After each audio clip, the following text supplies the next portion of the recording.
இன்னைக்கு ஏப்ரல் 2ஆம் தேதி பார்த்தீங்கன்னா கூட்டம் இல்லை, கம்மியாக தான் இருக்குது. இப்போ தான் போட்டிங் ஓப்பன் பண்ணியிருக்காங்க 8 மணிக்கு. இப்போ ஓப்பன் பண்ணி கொஞ்ச நேரத்தில் கூட்டம் காலி ஆகிடும். கம்மியாக தான் இருக்குது. ஒரு பிரதர் கமெண்டில் கேட்டிருந்தாங்க, சம்மர்லலாம் கூட்டம் கம்மியாக இருக்குமா அப்படின்ட்டு. கண்டிப்பாக சம்மரில் கூட்டம் அதிகமாக தான் இருக்கும். ஏன்னா ஸ்கூல் லீவ் விட்ருவாங்க. அதனால் எல்லா இடமா இருந்து ஆள்லாம் வருவாங்க.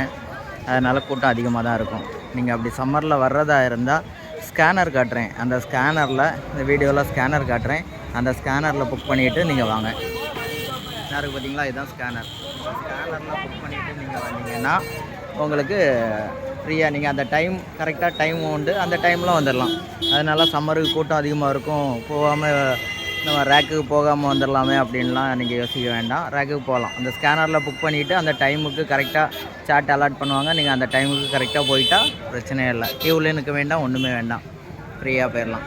அதனால் போட்டிங் போகிறதுக்கு கஷ்டம் கிடையாது. இந்த ஸ்கேனர் போட்டிருக்கோம்ல, அதனால் பிரதர் அந்த ஸ்கேனர் பார்த்துக்குங்க. ஸ்கேனரில் புக் பண்ணிவிட்டு வந்துடலாம். சம்மரில் கூட்டம் அதிகமாக இருந்தாலும் நீங்கள் இதில் வந்துடலாம்.